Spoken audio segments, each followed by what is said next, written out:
একজন দরিদ্র অসহায় পিতার হাহাকার এবং মাতৃবেদনার আবহ নিয়ে তোমাদের একাদশ শ্রেণীর প্রথম ছোট গল্প পুঁইমাচা। গল্পটি লিখেছেন বিশিষ্ট কথাসাহিত্যিক বিভূতিভূষণ বন্দ্যোপাধ্যায়। আজকের ভিডিওতে তোমাদের একাদশ শ্রেণীর প্রথম সেমিস্টারের পাঠ্য পুঁইমাচা গল্পটি লাইন ধরে ধরে বুঝিয়ে দেওয়া হবে। সেই সঙ্গে পরীক্ষা উপযোগী বেশ কয়েকটি গুরুত্বপূর্ণ এমসিকিউ প্রশ্ন নিয়ে আলোচনা করা হবে। নমস্কার, পিক পয়েন্ট টিউটোরিয়ালসে তোমাদের সকলকে স্বাগত।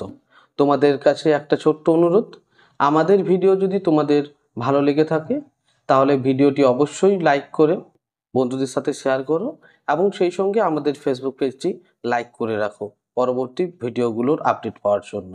আর ভিডিওটি তোমরা যদি ইউটিউবে দেখে থাকো তাহলে আমাদের ইউটিউব চ্যানেলটি সাবস্ক্রাইব করে রাখো এবং পাশে থাকা বেল আইকনটি ক্লিক করে রাখো পরবর্তী ভিডিওগুলোর নোটিফিকেশন পাওয়ার জন্য। তোমাদের একাদশ শ্রেণীর প্রথম সেমিস্টারের পাঠ্য ছোট গল্প পুঁইমাচা। গল্পটির পরিসর এতটাই বড় যে একটি ভিডিওতে সম্পূর্ণ গল্প আলোচনা করা সম্ভব নয়। তাই তোমাদের এই গল্পটি আমরা বেশ কয়েকটি পর্বে বিভক্ত করেছি। এই পাঠ্য গল্পটির মূল আলোচনায় যাওয়ার আগে তোমাদের পরীক্ষা উপযোগী বেশ কয়েকটি গুরুত্বপূর্ণ বিষয় জেনে নেওয়া প্রয়োজন। যেমন গল্পটির উৎস বিভূতিভূষণ বন্দ্যোপাধ্যায়ের প্রথম গল্পগ্রন্থ মেঘমোল্লার প্রতিনিধি স্থানীয় ছোট গল্প পুঁইমাচা। 1331 বঙ্গাব্দে প্রবাসী পত্রিকায় মাঘ সংখ্যায় গল্পটি প্রকাশিত হয়। মূল ভাব: ঊনবিংশ এবং বিংশ শতাব্দীর রক্ষণশীল হিন্দু সমাজের বাল্যবিবাহ, পণপ্রথা এবং আর্থসামাজিক নিম্নবিত্ত ব্রাহ্মণ পরিবারের দৈনন্দিন সুখ দুঃখ, চাওয়া পাওয়া, আশা নিরাশার বিষয়গুলি নিয়েই তোমাদের এই ছোট গল্প। গল্পের ধরন কি, অর্থাৎ এই গল্পটি কি ধরনের গল্প? তোমাদের পাঠ্য পুঁইমাচা গল্পটি একটি সামাজিক ছোট গল্প। চরিত্র: গল্পটির পাঠকালে তোমরা যে সমস্ত চরিত্রগুলো সম্পর্কে পরিচিতি লাভ করবে সেইগুলো সংক্ষেপে তোমাদেরকে বলে দিই। তোমাদের পুঁইমাচা গল্পের প্রধান এবং কেন্দ্রীয় চরিত্র দুটি। প্রথমত একজন অসহায় ব্রাহ্মণ সোহাই হরি চাটুর্য এবং দ্বিতীয়ত তার স্ত্রী অন্নপূর্ণা। এছাড়াও রয়েছে তাদের 3 মেয়ে: বড় মেয়ে খেন্তি, মেজ মেয়ে পুঁটি এবং ছোট মেয়ে রাধি। এছাড়াও রয়েছে কালীময়, গয়াবুড়ি, শ্রীমন্ত মজুমদার সহ একাধিক অপ্রধান চরিত্র। নামকরণ: তোমাদের পাঠ্য পুঁইমাচা গল্পটির নামকরণ কি ধরনের? নামকরণ সাহিত্যের একটি গুরুত্বপূর্ণ বিষয়। লেখক মূলতভাবে 3টি বিষয়ের উপর নামকরণ করে থাকেন।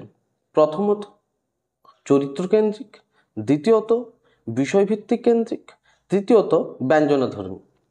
আমাদের পাঠ্য পুঁইমাচা গল্পটির নামকরণ প্রতীকী ব্যঞ্জনাধর্মী। তাহলে আশা করি তোমরা এই বিষয়গুলো সুন্দরভাবে বুঝতে পেরেছ। এবার আসি আমাদের গল্পের মূল পাঠ আলোচনায়। গল্পটি সম্পূর্ণ দেখো। এটুকু বলতে পারি, গল্পটি তোমরা সমস্ত পর্বগুলো সম্পূর্ণ দেখলে তোমাদের এমসিকিউ উত্তরগুলো করতে কোনো সমস্যা হবে না। সেক্ষেত্রে তোমরা সুন্দরভাবে এমসিকিউ প্রশ্নগুলোর অ্যান্সার করতে পারবে। শুরু করছি তোমাদের পাঠ্য প্রথম ছোট গল্প পুঁইমাচা। লিখেছেন বিভূতিভূষণ বন্দ্যোপাধ্যায়। সোহাই হরি চাটুর্যে উঠানে পা দিয়াই স্ত্রীকে বলিলেন, একটা বড় বাটি কি ঘটি যা কিছু দাও তো, তারকখুড়ো গাছ কেটেছে, একটু ভালো রস আনি।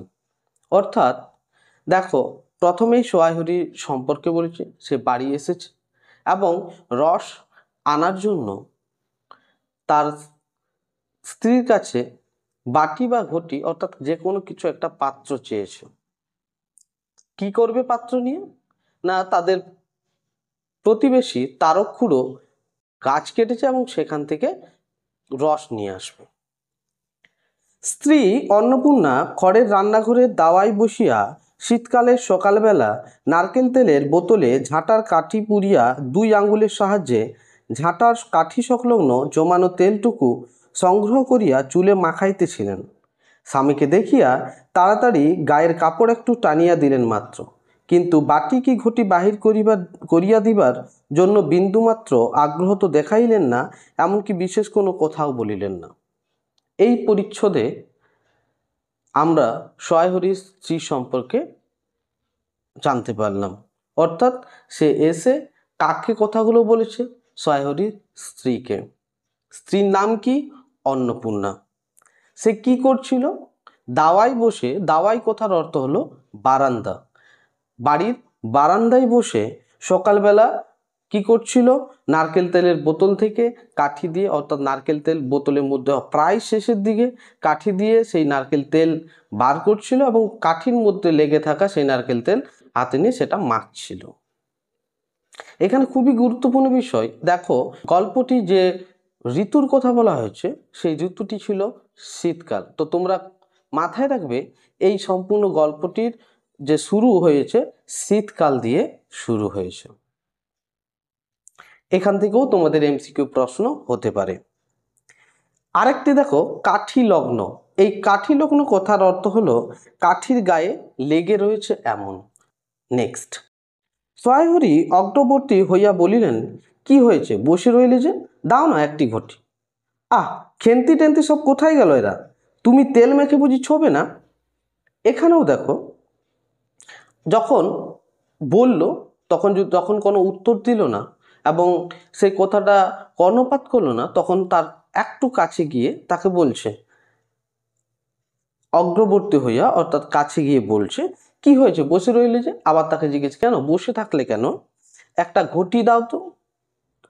এবং তার সাথে সাথে আরো দুজন, মানে তার যে মেয়ে রয়েছে, 3 জন মেয়ের কথা বললাম। এই যে খেন্তি টেন্তি, তার মানে হলো তার যে 3 মেয়ে, খেন্তি, রাধি এবং পুটি, এই 3 জন মেয়ের খোঁজ খবর নিচ্ছ যে তারা কোথায় গেল। এবং সেই সঙ্গে বলেছে, তুমি বুঝি তেল মেখে ছোবে না। অর্থাৎ গ্রাম বাংলার ক্ষেত্রে একটা জিনিস আমরা পরিলক্ষিত করি বা আগে প্রচলিত ছিল, যে স্নান করার পূর্বে তারা বাড়িতেই তেল মাখে এবং তেল মাখার পর তারা নিজেদেরকে অশুচি মনে করে এবং বাড়ির কোনো জিনিস তারা আর স্পর্শ করে না এবং স্নান করে আসার পরেই তারপর বাড়ির সমস্ত কাজকর্ম করে। অন্নপূর্ণা তেলের বোতলটি সরাইয়া স্বামীর দিকে খানিকক্ষণ চাহিয়া রহিলেন, পরে অত্যন্ত শান্ত সুরে জিজ্ঞাসা করিলেন, তুমি মনে মনে কি ঠাউরেছ বলতে পারো? স্ত্রীর অতিরিক্ত রকমের শান্ত সুরে সহায়হরির মনে ভীতির সঞ্চার হইল। অর্থাৎ এইখান থেকেও প্রশ্ন হতে পারে যে সহায়হরির মনে ভীতি সঞ্চার হলো কেন? কারণ তার স্ত্রী খুবই শান্তভাবে নরম সুরে তাকে জিজ্ঞেস করছে যে তুমি মনে মনে কি ঠাউরেছ। ইহা যে ঝড়ের অব্যবহিত পূর্বের আকাশের স্থিরভাব মাত্র, তাহা বুঝিয়া তিনি মরিয়া হইয়া ঝড়ের প্রতীক্ষায় রহিলেন। একটু আমতা আমতা করিয়া কহিলেন, কেন, কি আবার কি? এখানে দেখো, মূলতভাবে যখন মহিলারা খুব রেগে থাকে তারা সরাসরি কিন্তু তাদের রাগটা উপস্থাপনা করে না। প্রথমে খুব শান্ত সুরে, হালকা সুরে কোনো কথা বলবে, ধীরে ধীরে তাদের সুর বাড়তে থাকে। এখানেও তাই। অন্নপূর্ণা অর্থাৎ স্ত্রী অন্নপূর্ণা, সহায়হরি চাটুর্যের স্ত্রী অন্নপূর্ণা এমন কিছু কথার জন্য খুব রেগে আছে এবং তার জন্য খুব নরমভাবে তার স্বামীকে কথাগুলো বলছে। সহায়হরি চাটুর্য এই সমস্ত কথা সুর বুঝতে পেরেছে যে নিশ্চয়ই এমন কিছু ঘটেছে যেটার জন্য তার স্ত্রী খুব রেগে আছে। এবং সেই প্রসঙ্গে তিনি এই কথাটি বলেছেন যে নিশ্চয়ই ঝড় আসার পূর্বের আকাশ যেরকম শান্ত ভাব বিরাজ করে, সেরকমই শান্ত ভাব হচ্ছে তার স্ত্রীর। অন্নপূর্ণা পূর্বাপেক্ষাও শান্ত সুরে বলিলেন, দেখো, রঙ্গ করো না বলছি, নেকামি করতে হয় অন্য সময় করো। তুমি কিছু জানো না, না কি খোঁজ রাখো না? অত বড় মেয়ে যার করে সে মাছ ধরে আর রস খেয়ে দিন কাটাই কি করে তা বলতে পারো? গায়ে কি গুজব রটেছে জানো? এখন দেখো, কথাটা স্পষ্ট হচ্ছে। নিশ্চয়ই তাদের সম্পর্কে গ্রামের মধ্যে কিছু গুজব রটেছে এবং সেই গুজবের কথা শুনেই স্ত্রী অন্নপূর্ণা খুব রেগে রয়েছে এবং তাকে বলছে যে তুমি কি খবর রাখো, সারাদিন তুমি সংসার সম্পর্কে উদাসীন এবং সারাদিন তুমি কি করো না, সারাদিন মাছ ধরে এবং রস খেয়ে দিন কাটাও। অর্থাৎ এখান থেকেও কোশ্চেন আসতে পারে যে সহায়হরি সারাদিন কিভাবে কাটায়, মাছ ধরে এবং রস খেয়ে। সহায়হরি আশ্চর্য হইয়া জিজ্ঞেস করিলেন, কেন, কি গুজব? সহায়হরি আশ্চর্য হয়ে জিজ্ঞেস করছে, কেন, কি গুজবটা কি? গুজব মানে হলো রটনা, অর্থাৎ এমন কোনো কথা যেটা ছড়িয়ে গেছে বিভিন্ন ব্যক্তিদের মধ্যে। কি গুজব জিজ্ঞাসা করো গিয়ে চৌধুরীর বাড়ি। কেবল বাগদি তুলে পাড়ায় ঘুরে ঘুরে জন্ম কাটালে ভদ্রলোকের গায়ে বাস করা যায় না, সমাজে থাকতে হলে সেরকম মেনে চলতে হয়। এরপর তার সুর একটু বেড়েছে, অর্থাৎ এরপর ধীরে ধীরে তার রাগ বাড়ছে এবং তার স্বামীকে বলছে, কি গুজব, যাও চৌধুরীর বাড়িতে গিয়ে জিজ্ঞেস করে আসো। এবং আবার একটা কথা বলেছে, বাগদি দুলে পাড়া ঘুরে ঘুরে জন্ম কাটালে ভদ্রলোকের গায়ে বাস করা যায় না। অর্থাৎ এই জীবনটাকে যদি বাগদি দুলে এইসব পাড়ায় ঘুরে ঘুরে পার করা হয় তাহলে কিন্তু আর কি হবে, সংসার করা যায় না। অর্থাৎ সংসারের প্রতি একটা উদাসীনতার ছবি আমরা এখানে দেখতে পাচ্ছি। সহায়হরি বিস্মিত হইয়া কি বলিতে যাইতেছিলেন অন্নপূর্ণা পূর্ববৎ সুরেই পুনর্বার বলিয়া উঠলেন, এক ঘরে করবে গো, তোমাকে এক ঘরে করবে, কাল চৌধুরীদের চণ্ডী মণ্ডপে এসব কথা হয়েছে। এখন বুঝতে পারলাম যে রটনার কথা বা গুজবের কথা, সেই গুজবের কথাটি কি। গুজবের কথাটি তাহলে কি না, সহায়হরি চাটুর্যকে এক ঘরে করবে এবং এই কথাটি কোথায় উঠেছে, চৌধুরীদের চণ্ডী মণ্ডপে। আমাদের হাতে ছোঁয়া জল আর কেউ খাবে না, আশীর্বাদ হয়ে মেয়ের বিয়ে হলো না, ও নাকি উৎসর্গ করা মেয়ে। এখানে দেখো, এখন এই এক ঘরে করার কারণটা স্পষ্ট হলো। তাদের মেয়ে অর্থাৎ বড় মেয়ে খেন্তির বিয়ে ঠিক হয়ে গেছিল, আশীর্বাদও হয়ে গেছিল, কিন্তু কোনো ক্রমে সেই আশীর্বাদ হওয়ার পর তাদের বিয়ে ভেঙে যায়। সেই সম্পর্কে গ্রামের মানুষদের মধ্যে একটা খারাপ প্রভাব ফেলে এবং সেই হিসাবে তারা তাদেরকে একঘরে করার কথা বলে। অর্থাৎ ঊনবিংশ শতকের একটা সামাজিক অবস্থার কথা এখানে আমরা জানতে পারছি। এখানে একটা শব্দ রয়েছে উৎসর্গ। উৎসর্গ শব্দটি উৎসর্গ শব্দের আঞ্চলিক ভাষাগত পরিবর্তন। এই উৎসর্গ শব্দের মানে হলো আশীর্বাদ হয়ে গেলে যেমন আমরা জানি না দান করে দেওয়া হয়, তো সেই রকমই। গায়ের কোনো কাজে তোমাকে আর কেউ বলবে না, যাও ভালো হয়েছে তোমার, এখন গিয়ে দুলে বাড়ি বাগদি বাড়ি উঠে বসে দিন কাটাও। অর্থাৎ বলেছে দুলে বাড়ি বাগদি বাড়ি ঘুরে দিন কাটাও। সহায়হরি তাচ্ছিল্যের ভাব প্রকাশ করিয়া বললেন, এই আমি বলি না জানি কি ব্যাপার, এক ঘরে সবাই এক ঘরে করেছে, এবার বাকি আছে কালীময় ঠাকুর। ও হ্যাঁ, অর্থাৎ এরকম একটা কথা যেন কোনো গায়েই লাগছে না সহায়হরি চাটুর্যের। এই জন্য সে একটু অনেকটা মস্করার সুরেই বলছে, এই ব্যাপার। অন্নপূর্ণা তেলে বুগনে জ্বলিয়া উঠিলেন, কেন, তোমাকে এক ঘরে করতে বেশি কিছু লাগে নাকি? তুমি কি সমাজের মাথা না একজন মাতব্বর লোক? চান নেই, চুলো নেই, এক করার মুরত নেই, চৌধুরীরা তোমায় এক ঘরে করবে, তার এমন কঠিন কথা কি? আর সত্যিই তো। এদিকে ধাড়ি মেয়ে হয়ে উঠল। হঠাৎ স্বর নামাইয়া বলিলেন, হলো যে 1500 বছরের, বাইরে কমিয়ে বলে বেড়ালে কি হবে, লোকের চোখ নেই? পুনরায় গলা উঠাইয়া বলিলেন, না বিয়ে দেবার গা না কিছু, আমি কি যাব পাত্র ঠিক করতে? এই যখনই উপহাসের সুরে বা ঠাট্টার সুরে কথাগুলো বলেছে, সেই কথাগুলো শুনে এরপর স্ত্রী অন্নপূর্ণা খুব রেগে গেছে। রেগে গিয়ে বলছে যে তোমাকে ঠিকই তো, তোমাকে এক ঘরে করার জন্য বেশি কিছু লাগে নাকি? তুমি কি সমাজের মাথা নাকি? মাথা মানে প্রধান, অর্থাৎ বিভিন্ন কাজকর্মে যাদেরকে বিশেষভাবে ডাক পড়ে এবং যাদেরকে মান্য করা হয়, নাকি একজন মাতব্বর? মাতব্বর মানে হলো গণ্যমান্য ব্যক্তি। চাল নেই, চুলো নেই, এক কড়ার মুরত নেই, চৌধুরীরা তোমার এক ঘরে করবে তার এমন কঠিন কথা কি? অর্থাৎ তাকে এরপর বেশ কয়েকটা কথা শোনাচ্ছ। সেই সঙ্গেই এখানে দেখো তাদের বড় মেয়ে খেন্তির বয়স সম্পর্কে একটা ধারণা পেলাম। তার বড় মেয়ে খেন্তির বয়স 15 বছর, এবং তারা এখানেও দেখো 15 বছর বয়সে মেয়ের বিয়ে ঠিক হয়ে গেছে। তার মানে সমাজের বাল্যবিবাহের একটা চিত্র কিন্তু আমরা এখানে দেখতে পাচ্ছি। সশরীরে যতক্ষণ স্ত্রী সম্মুখে বর্তমান থাকিবেন, স্ত্রীর গলার সুর ততক্ষণ কমিবার কোনো সম্ভাবনা নাই বুঝিয়া সহায়হরি দাওয়াই হইতে তাড়াতাড়ি একটি কাঁসার বাটি উঠাইয়া লইয়া খিড়কির দুয়ার লক্ষ্য করিয়া যাত্রা করিলেন। কিন্তু খিড়কির দুয়ারে একটু এদিকে কি দেখিয়া হঠাৎ থামিয়া গেলেন এবং আনন্দপূর্ণ স্বরে বলিয়া উঠিলেন, এসব কি রে খেন্তিমা, এসব কোথা থেকে আনলি?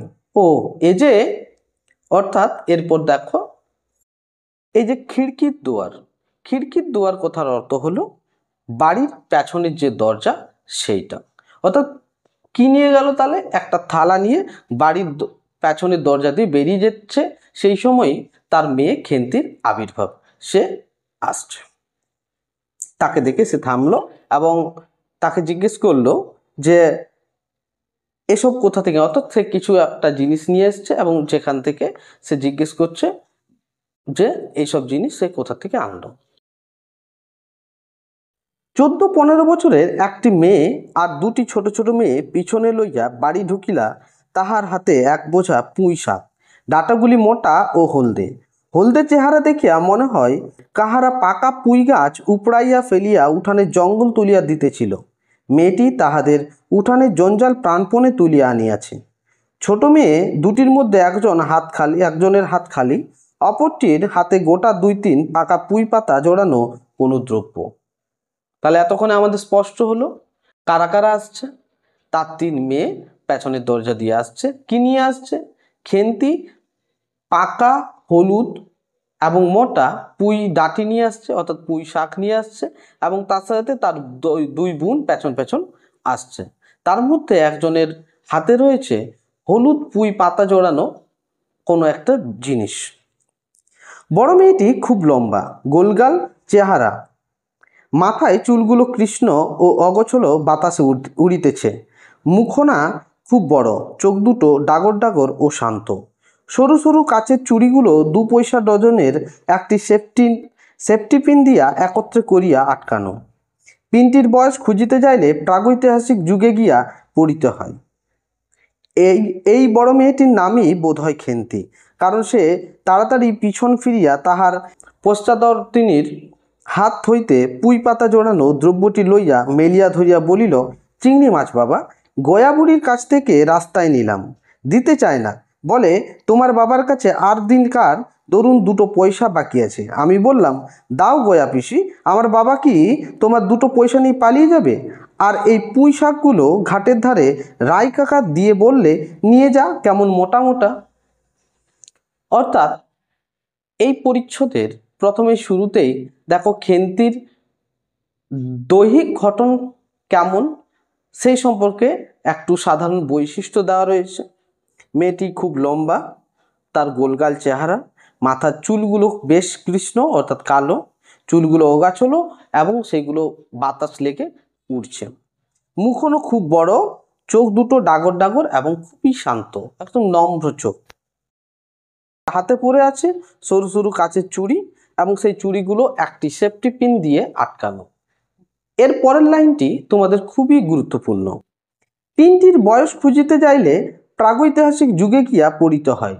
এই লাইন থেকে প্রশ্ন আসে, শূন্যস্থান পূরণ থাকতে পারে কিংবা প্রশ্ন হতে পারে যে কোন জিনিসটার বয়স খুঁজতে গিয়ে প্রাগৈতিহাসিক যুগের কথা বলা হয়েছে, কিংবা লাইন তুলে শূন্যস্থান পূরণের কথা বলা হলো। এরকম পিনটির বয়স খুঁজিতে যাইলে ড্যাশ যুগে গিয়া পড়িতে হয়।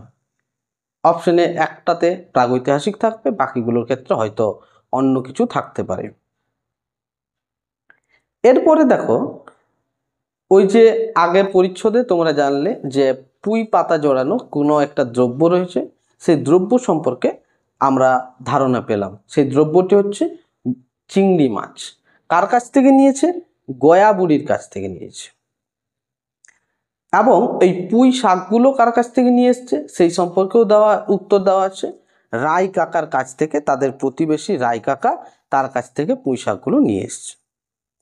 অন্নপূর্ণা দাওয়া হইতে অত্যন্ত ঝাঁঝের সহিত চিৎকার করিয়া উঠিলেন, নিয়ে যা, আহা কি অমর্ত্যই তোমাকে তারা দিয়েছে। অমর্ত্যই শব্দের অর্থ স্বর্গীয় দ্রব্য বা অপার্থিব দ্রব্য, যেটা স্বর্গলোকে পাওয়া যায় এবং যেটা খুবই মূল্যবান দ্রব্য, সেই জিনিসটাকে অমর্ত্য দ্রব্য বলা হচ্ছে। মূলতভাবে তাচ্ছিল্যের সুরেই এই কথাটা বলেছে স্ত্রী অন্নপূর্ণা। পাকা পুইডাটা কাঠ হয়ে গিয়েছে, দুদিন পরে ফেলে দিত, নিয়ে যা। আর উনি তাদের আগাছা উঠিয়ে নিয়ে এসেছেন, ভালোই হয়েছে, তাদের আর নিজেদের কষ্ট করে কাটতে হলো না। যত পাথুরে বোকা সব মরতে আসে আমার ঘাড়ে দাঁড়িয়ে। মেয়ে, বলে দিয়েছি না তোমার বাড়ির বাইরে কোথাও পা দিও না। লজ্জা করে না এ পাড়া সে পাড়া করে বেড়াতে? বিয়ে হলে যে চার ছেলের মা হতে, খাওয়ার নামে আর জ্ঞান থাকে না। কোথায় শাক, কোথায় বেগুন, আর একজন বেড়াচ্ছেন কোথায় রস, কোথায় ছাই, কোথায় পাশ। ফেল বলছি ওসব, ফেল। মা অন্নপূর্ণা রেগে গেছে। আগেই দেখলে বা আগেই পড়লে পুঁই ডাঁটা যেগুলো নিয়ে এসছিল সেগুলো পেকে গেছে, হলুদ হয়ে গেছে। মূলতভাবে আমরা পুঁই শাক বা পুঁই ডাঁটা খেয়ে থাকি কচি অবস্থায়, যখন ডাঁটাগুলো সরু সরু থাকে। কিন্তু এক্ষেত্রে পুঁই ডাঁটাগুলো শক্ত হয়ে গেছে, হলুদ হয়ে গেছে, পেকে গেছে, যেটা খাদ্য হিসেবে খুব একটা ব্যবহার করা হয় না, ফেলে দিতে হয়। সেইগুলোই খেন্তি রায় কাকার কাছ থেকে নিয়ে এসছে। সেইগুলো যে খাদ্যের উপযুক্ত নয়, সেই জন্যই উপহাসের সুরে প্রথমে অমর্ত্য কথাটা বলেছে এবং সেই সঙ্গে সঙ্গে সেগুলো ফেলে দেওয়ার কথাও বলেছে। মেয়েটি শান্ত অথচ ভয় মিশ্রিত দৃষ্টিতে মার দিকে চাহিয়া হাতের বাঁধন আলগা করিয়া দিল। পুঁই শাকের বোঝা মাটিতে পড়িয়া গেল। অন্নপূর্ণা বকিয়া চলিলেন, যা তো রাধি, ও আপদগুলো টেনে খিড়কির পুকুরের ধারে ফেলে দিয়ে আইতো। ফের যদি বাড়ির বার হতে দেখেছি তবে ঠ্যাং খোড়া করে তো। এরপর যখনই মা বকা দিয়েছে, খেন্তি তার হাত আলগা করেছে এবং সমস্ত পুঁই শাক মাটিতে পড়ে গেছে। মাটিতে পড়ার পর তার মা কিন্তু ওই রাগে ক্ষোভে কিন্তু বকতেই থাকছে। তারপর রাধিকে বলল পুঁই ডাঁটাগুলো ফেলে দিয়ে আসতে। এখানে দেখো, ও আপদগুলো টেনে খিড়কির পুকুরের ধারে ফেলে দিয়ে আইতো। এখান থেকেও প্রশ্ন হতে পারে, ও আপদগুলো বলতে কোনগুলিকে বোঝানো হয়েছে? ওই যে হলুদ কাঠ হয়ে যাওয়া পুঁই ডাঁটা বা পুঁই শাকগুলোর কথা বলা হয়েছে। বোঝা মাটিতে পড়িয়া গিয়াছিল। ছোট মেয়েটি কলের পুতুলের মতো সেগুলি তুলিয়া লইয়া খিড়কি অভিমুখে চলিল। কিন্তু ছোট মেয়ে অত বড় বোঝা আঁকড়াইতে পারিল না। অনেকগুলি ডাঁটা এদিক ওদিকে ঝুলিতে ঝুলিতে চলিল। সহায়হরির ছেলেমেয়েরা তাহাদের মাকে অত্যন্ত ভয় করিত। দেখেই বুঝতে পারছি তার মা খুব রাগী এবং তার মা খুব শাসন করেন, যার কারণে সহায়হরির যে 3 কন্যা ছিল তারা 3 জনই তার মাকে খুব ভয় করত। এত বড় বোঝা বড় মেয়ে খেন্তি নিয়ে এসেছিল। রাধি তুলনায় ছোট, তার কর্মক্ষমতা কম, এত বড় বোঝা সে একা তুলতে পারছিল না, যার কারণে কিছু কিছু ডাটা রাস্তায় পড়ে পড়ে যাচ্ছিল। সহায়হরি আমতা আমতা করিয়া বলিতে গেলেন, তা এনেছে ছেলে মানুষ খাবে বলে, তুমি বরং পুঁই শাকের বোঝা লইয়া যাইতে যাইতে ছোট মেয়েটি ফিরিয়া দাঁড়াইয়া মার মুখের দিকে চাহিল। অন্নপূর্ণা তাহার দিকে চাহিয়া বলিলেন, না না, নিয়ে যা, খেতে হবে না। মেয়ের মানুষের আবার এত নোলা কিসের? নোলা শব্দের অর্থ লোভ। অর্থাৎ অনেক ক্ষেত্রেই বলা হয় যে মেয়েদের নাকি বেশি খেতে নেই, মেয়েদের নাকি বেশি খাবারের উপর লোভ থাকতে নেই। তো এখানে এই কথাটাই বলা হয়েছে যে মেয়েদের আবার এত নোলা কিসের, মেয়েদের এত খাবার প্রতি আসক্তি কিসের। এক পাড়া থেকে আরেক পাড়ায় নিয়ে আসবে 2টো পাকা পুঁই শাক ভিক্ষে করে, যা যা তুই যা, দূর করে বনে দিয়ে আয়। কি বনে দিয়ে আসার কথা বলা হয়েছে? সেই পুঁই শাকগুলো বা পুঁই ডাঁটাগুলো। সোহাগরী বড় মেয়ের মুখের দিকে চাহিয়া দেখিলেন, তাহার চোখ দুটো জলে ভরিয়া আসিয়াছে। তার মনে কষ্ট হইল। তার মনে কষ্ট কেন হলো? ওই যে খেন্তি তার স্বাদের পুঁই শাক রায় কাকার বাড়ি থেকে নিয়ে এসেছিল, কিন্তু নিয়ে আসার পর তার মায়ের কাছে বকা খেয়ে সেগুলি বাধ্য হয়ে তার রাধিকে বনের মধ্যে বা কোথাও আবর্জনা স্তূপে ফেলে দিয়ে আসতে হয়েছিল। এইটাতে খেন্তির খুব কষ্ট বোধ হয়েছিল এবং যার কারণে তার চোখে জল এসেছিল। তার মেয়ের চোখের জল দেখে সোহাগরী মনে দুঃখ পায়। কিন্তু মেয়ের যতই সাথের জিনিস হোক, পুঁই শাকের পক্ষালম্বন করিয়া দুপুরবেলা স্ত্রীকে চটাইতে তিনি আদৌ সাহসী হইলেন না। নিঃশব্দে খিড়কির দৌড় দিয়া বাহির হইয়া গেলেন। পক্ষালম্বন কথার অর্থ হচ্ছে তার পক্ষে বা সমর্থনে বলা। এতটা পর্যন্ত থাকলো তোমাদের প্রথম পর্ব। এর পরের ভিডিওতে আমরা এই গল্পের দ্বিতীয় পর্ব নিয়ে আলোচনা করব। ধন্যবাদ।